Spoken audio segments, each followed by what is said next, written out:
You just translate documents all day, my sister Veronica said, swirling her wine dismissively. Anyone with Google Translate could do your job. The entire table laughed, Mom, Dad, Veronica's husband Blake, even my 16-year-old niece Addison, while my own daughter Maya stared at her plate in embarrassment. What none of them knew was that my boring translator job required top-secret security clearance, and that the phone buzzing in my pocket was a priority alpha alert from the Department of Defense. Dad's 65th birthday dinner was at Marchetti's, the upscale Italian restaurant where our family had celebrated milestones for 3 decades. White tablecloths. Candlelight. A private room that cost more than my monthly car payment. Veronica had organized everything, naturally. She organized everything. Charity galas, political fundraisers, her husband's Senate campaign. She was the successful daughter. The one who'd married power and wielded it like a weapon. I was just Natalie. The quiet one. The one who'd studied linguistics instead of law. The one who'd divorced young and raised a daughter alone. The one with the boring government job that nobody understood. Seriously, Nat, Veronica continued. When are you going to do something meaningful with your life? You're 43 years old. Maya's almost grown. What's your excuse? I like my work, I said quietly. Translating? For who, the DMV? Blake chuckled at his own joke. I mean, I'm sure someone needs their forms converted to Spanish, but is that really a career? It's more complicated than that. Is it, though? Mom tilted her head.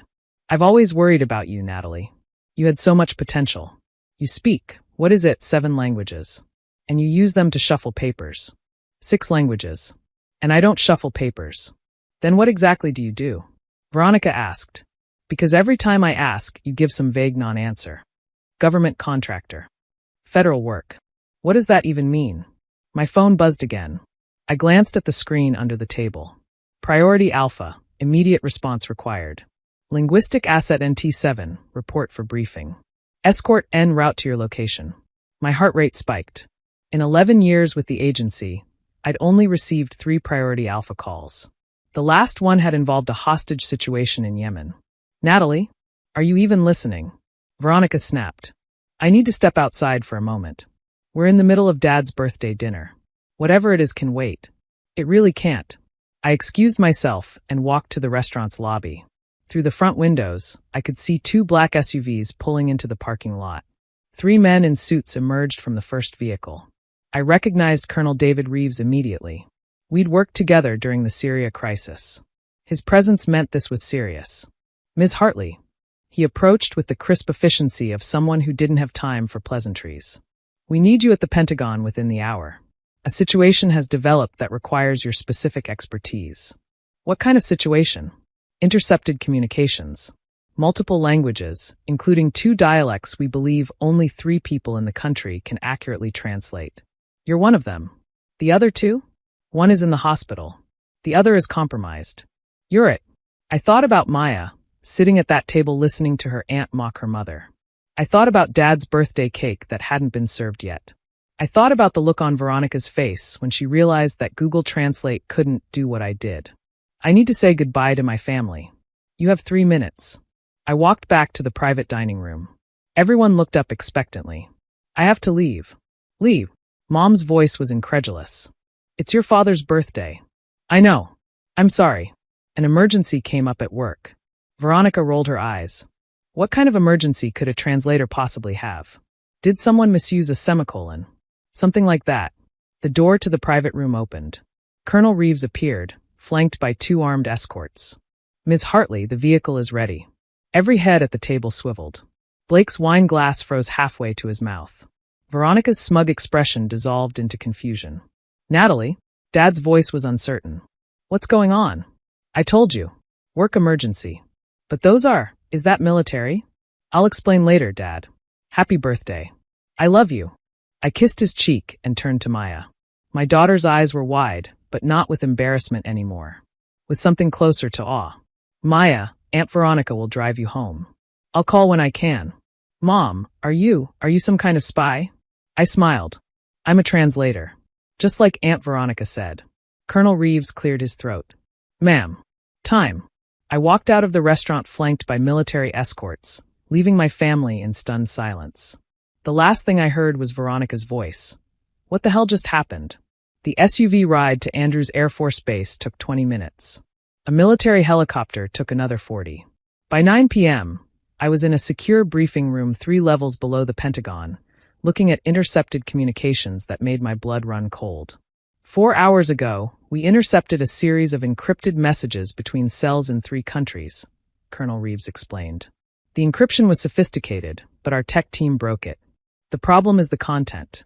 It's multilayered, Arabic, Farsi, and a regional dialect from the Afghanistan-Pakistan border that we've only encountered twice before. Wazari, I said, scanning the transcripts.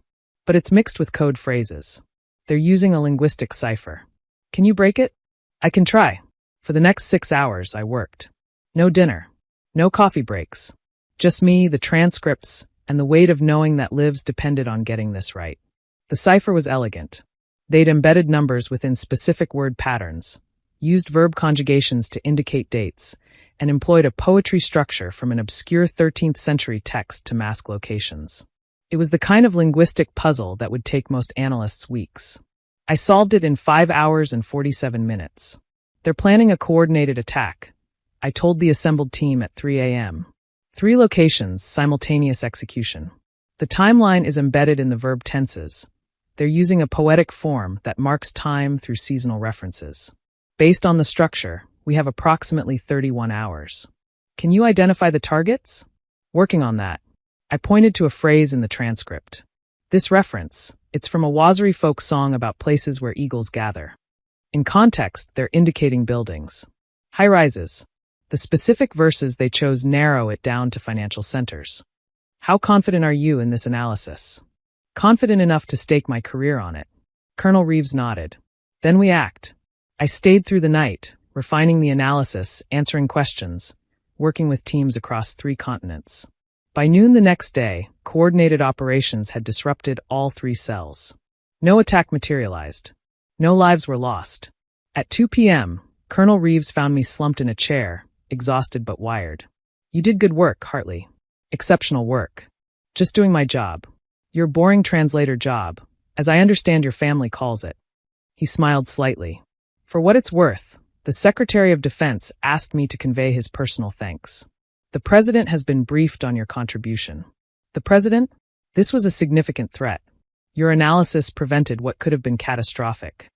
I thought about Veronica's sneer. Mom's disappointment. Blake's jokes about the DMV. Can I go home now? Car's waiting. The drive back to suburban Virginia took 2 hours. It was nearly 5 p.m. when I walked through my front door.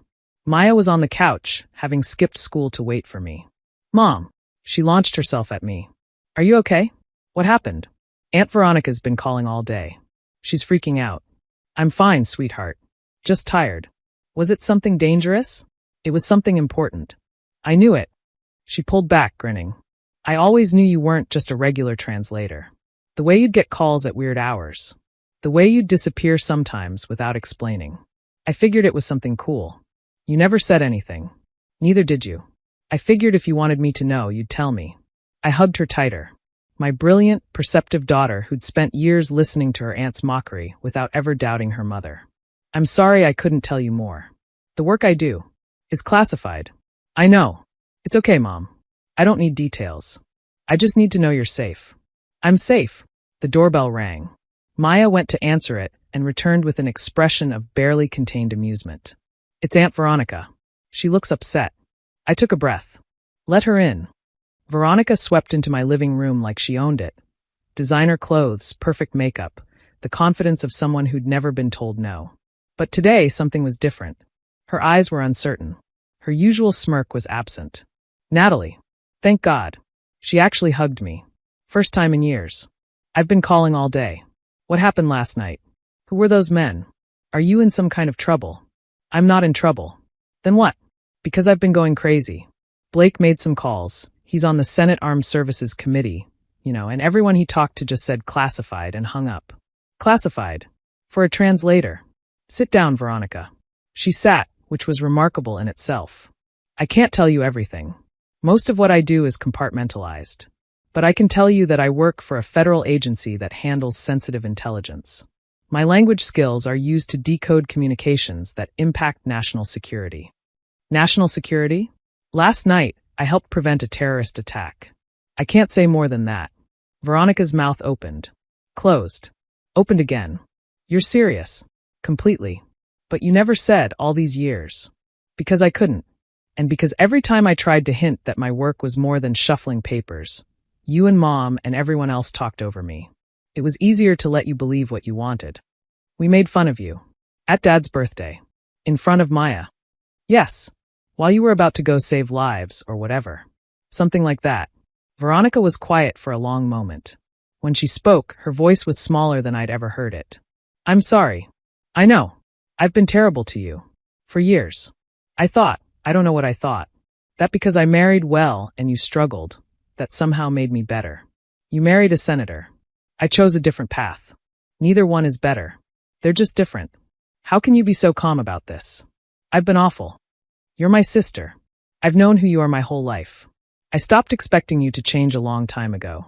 I just hoped that someday you'd see me for who I am, not who you assumed I was. I see you now. Do you? She looked around my modest living room. The books in 6 languages on my shelves. The diplomas on the wall that she'd never bothered to read. The photos of Maya at various ages. A life she'd dismissed without ever examining. You have a PhD in linguistics, she said, noticing the frame for the first time. From Georgetown. I do. And you speak 6 languages. Fluently. I can read 2 more. And you work for, who exactly? I can't tell you that. But it's important. What you do. It matters. It matters to me. It matters to the people I help protect. Whether it matters to you is something you'll have to decide. Maya had been listening from the doorway. She stepped into the room.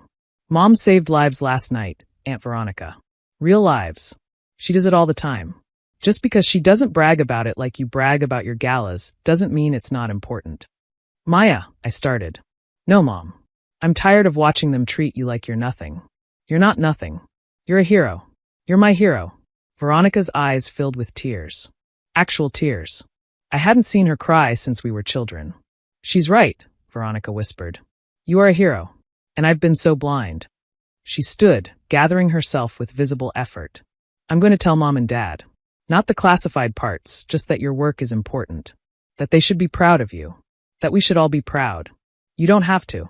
Yes. I do. It's 43 years overdue. She hugged me again, awkward, unpracticed, but genuine. I'm sorry, Natalie. For all of it. I know. Thank you. After she left, Maya and I sat on the couch together. That was intense, Maya said. That was family. Do you think she'll actually change? I think she'll try. Sometimes that's all you can ask for. Mom, I want to learn languages like you. I want to do something that matters. I pulled her close. You already matter, sweetheart. Everything else is just details. Outside, the sun was setting on an ordinary suburban street. Inside, a mother and daughter sat together in the quiet of a home that held more secrets than it showed.